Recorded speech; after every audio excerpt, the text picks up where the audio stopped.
Famille, bonjour, j'espère que vous allez bien.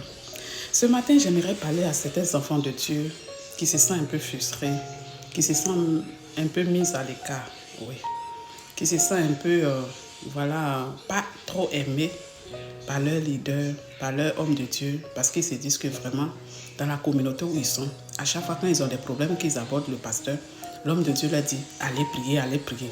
Mais quand c'est pour certains là, l'homme de Dieu, il est vraiment, c'est-à-dire que il s'intéresse, il prie pour ces personnes. Vraiment, il est problème des autres. Vraiment, il porte ça à cœur.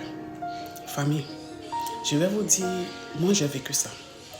Quand j'étais au Ghana, l'homme de Dieu, mon pasteur du Ghana, que je salue au passage, quand j'avais souvent des révélations, des rêves, quand j'avais un problème particulier, quand je viens même, je l'explique, l'homme de Dieu me dit, il faut prier.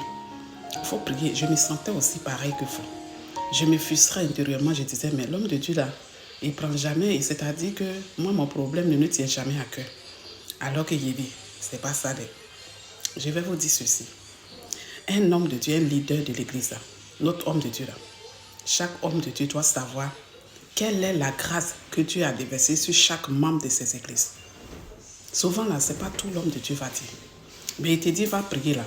C'est parce qu'il sait au fond que Dieu t'a donné tous les ailes, tout le pouvoir, de pouvoir vraiment traverser ce problème dans lequel tu es affronté. Vous savez, ce n'est pas à tout le monde que Dieu a dit que tu es une pierre. Moi, je vais dire à quelqu'un ici, Jésus a dit à Simon-Pierre que toi, tu es une pierre. Et sur cette pierre, je bâtirai mon église. Les portes de ce jour de la mort ne pourront rien contre elle. C'est-à-dire que pour que n'importe quelle situation qui va s'affronter là, il y a des gens là, Dieu a mis ce don-là en eux. Oui, ça là, c'est pas pour se flatter.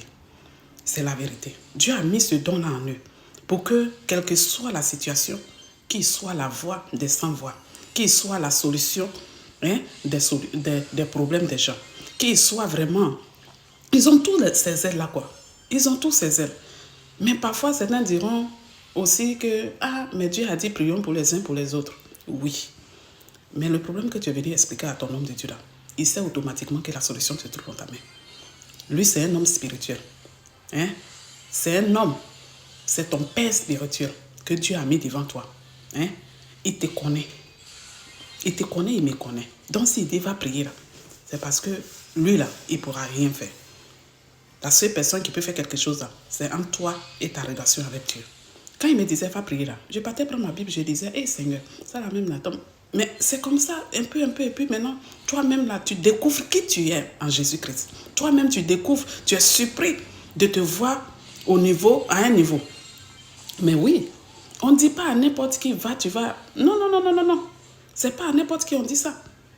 D'ailleurs, même moi-même, je vais passer par là même pour interpeller. Toi-même, tu es enfant de Dieu. Et puis tous les jours, quand tu as problème, tu viens dire à l'homme de Dieu et puis il te dit, viens, je vais prier pour toi, viens, je vais prier pour toi là. Ça va te motiver comment? Tu ne vas jamais grandir spirituellement. Tu vas toujours demeurer dans les pattes de ton serviteur de Dieu. Tu vas toujours demeurer dans les pattes des hommes de Dieu. C'est-à-dire, tous les problèmes, tu vas courir pour venir. Mais moi, je pense qu'un serviteur de Dieu qui te dit toujours, va prier là. Il dit, souvent on voit ça en bizarre, mais en réalité, là, celui-ci t'aime. Celui-ci a vu quelque chose en toi. Celui-ci sait que tu n'es pas n'importe qui. Celui-ci sait que... Non, il dit, le Seigneur t'a chargé. Tu es mandaté. Tu n'es pas n'importe qui. Tu es un élu. Oui, c'est de ça qu'il s'agit. Il dit, comprenons la profondeur de ce message. Enfant de Dieu, moi j'ai compris ça. En tout cas, comment vous voyez ça? C'est la vérité. En tout cas, soyez bénis et que la grâce et la paix de Dieu nous accompagnent en cette nouvelle semaine. Amen.